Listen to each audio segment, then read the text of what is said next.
Hello and welcome to Jeep Sheep TV. This week we're going to be talking about both the central axle disconnect system and the four-wheel drive indicator light. I deleted my central axle disconnect and my four-wheel drive indicator no longer worked, so this is a video for you. If you're in the same boat, you can get that light up and running yet again.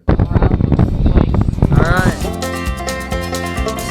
This rubber seal. Don't forget this, you need these. Them in a star pattern.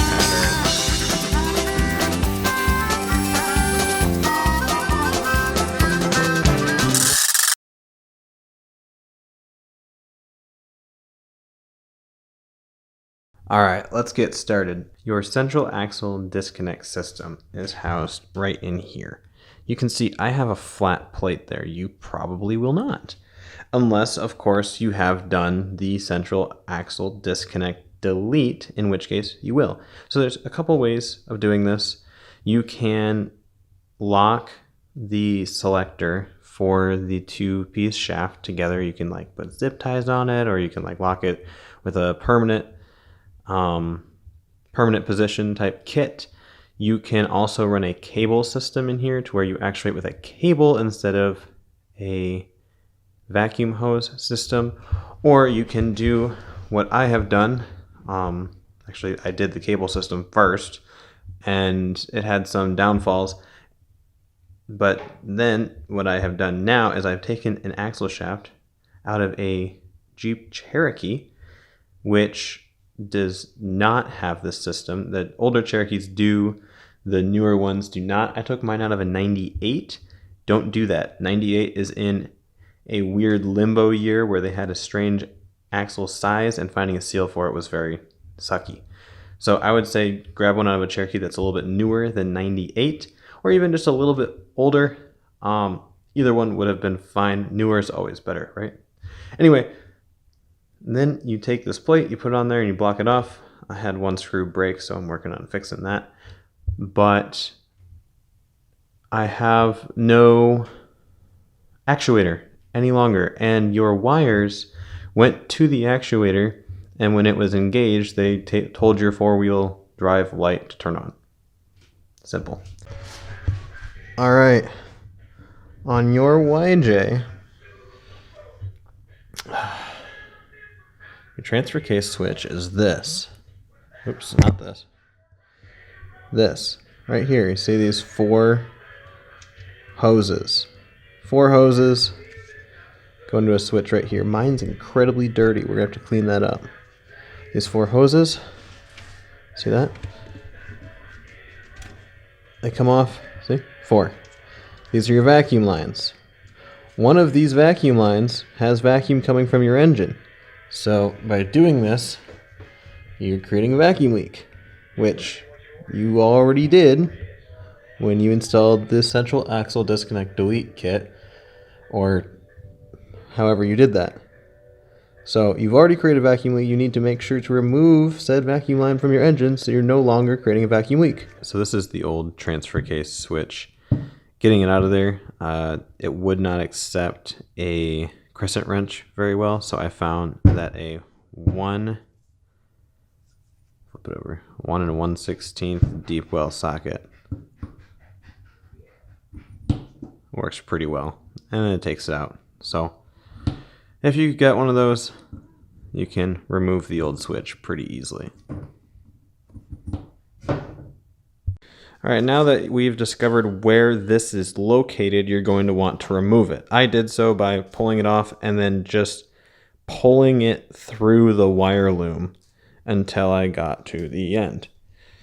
All right, so now that you've done that, make sure that you're disconnected from whatever is in the engine bay, because otherwise you won't be able to yank it out. And then anything that was connected in the engine bay, bear with me here, you are going to want to block off or reuse that hole. And it appears I have already rerouted everything. I believe that there was a T on this joint here, and that may have been what was going to it. I've already removed that. But an example, as you can kind of see down there, you can kind of see a screw that is a good example of blocking off. I put a screw inside of a hose, and that terminates the vacuum. So you're going to want to do that, and then you can pull it out. Once you've done that, you're going to want to remove a vacuum line from your little harness dealio. And this is now your template for length, because this previously made the journey that your wire is going to need to make. And so you're going to want to use this as a template for length. I recommend going a little bit longer than this for safety. And yeah, and then we are going to attempt to use this rigid tube as a guide to guide the wires through the loom and save us some time. But I'm not entirely certain if that's going to work out as well as I hope. Okay, so those wires came up here, around, and they eventually ended up at this connector here. This connector goes from your engine bay to your indicator light inside the cabin. And so what I've done is I disconnected it and I pulled wires out. Here's the other end of the connector. I pulled these wires out. They were inside of a loom. And it would be this loom here. And then I repurposed the loom for some of my own junk over here. These wires are going to have to go under the vehicle and connect to some specific components that you're going to have to buy. Let's take a look at those. The two components that you're going to need to purchase or pull from a junkyard are the transfer case switch out of a TJ or a 1997 through 2007 Jeep. It's found in the transfer case, same location. And then this here is a solenoid connector of sorts that I will put a link in the description to. And this guy fits on here. Now, what's important to note is the interior of this, although it looks like two round holes, it'd be really difficult for me to show you, but there is actually a little post in here that is preventing that guy from entering. So I will show to you what I did. Maybe. Okay, so you can see at the end of this post here, there's some notching going on. All that is I took this flathead screwdriver, I heated it up with a blowtorch, and then I gently touched the side that had the notch. Now, how I knew where the notch was and what side it was on was I took these, I shoved them together as hard as I could, and there was a little bit of deformation on this peg in the location of the notch. That's how I found it. And then I locate that notch location, heat this up, push it on there. Then I assembled the two of them. I did it 2 or 3 times until it was easy to snap on and off as if it was the correct connector. That's it. All right, the wire has been lengthened. It was soldered and heat shrunk, and then we added a little bit of heat shrink periodically to keep the two wires together so they're not separating on us. Then taped it up to this old vacuum hose, which is nice and stiff. We're going to try and route it through the wire loom in the Jeep in hopes that it will port us out right over top the transfer case, all nice and neat. Check it out. We've got wires. So using the vacuum line to route the wires through the loom actually worked really well, much to my surprise. You can take a look. So this is the loom. There's our wires. We just shoved them in here with the vacuum line and just pushed. And it went all the way up. Oh, I can't get the camera there. All the way up and around the transmission over the top to this side over here where the wires are coming out. Now, because we did that, we couldn't have the connector on there, so we just have wire. We're gonna need to solder that connector while under the car. Now, if that scares you a little bit, suck it up, because that's what you're gonna have to do. It's not too bad. You'll be okay. Now, the nice thing about this project is there's no polarity to these wires. All this is a switch.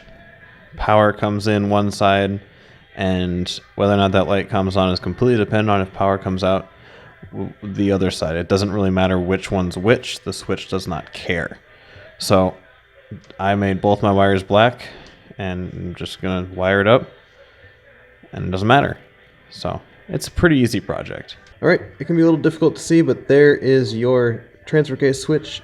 That is for a TJ. It just threads right in. It's got a little gasket in there, so be sure to lube that up before you put it in. Very, very simple. Just screw that in there. Make sure not to get any dirt in your transfer case, as that should be obvious. Now, it is no longer vacuum. It is now electronic actuation. There is your female end of the connector. Here's the male end of your connector. You know what to do. All right, for this part, you don't have to take apart your dashboard. Mine's just taken apart for other reasons. But the best part is checking your work. So, shifter into four-wheel drive, and look at that. Four-wheel drive light turns on. That's so cool. It's off. Hey there, and thanks for watching. I hope you enjoyed this video, and if you enjoy videos like this video, you can hit that subscribe button down below, as well as that little bell. The little bell is so that you get notified when I create new videos. If you don't hit it, you don't get notified. If you don't want to be notified, don't hit the bell. Anyway, we have a lot of really great things coming up. Of course, check out the RevKit page for myself, Jeep Sheep TV, and if you want to join RevKit, which you should join RevKit and use Jeep Sheep TV as your promo code. I think that's what it's called. And then you can be added to our group and you can see who else watches this channel. What a great thing. So join the RevKit, check back and hit subscribe, and I'll see you on the trail. And I'm confident that she'll think so too. And she'll be coming back, coming back, coming back.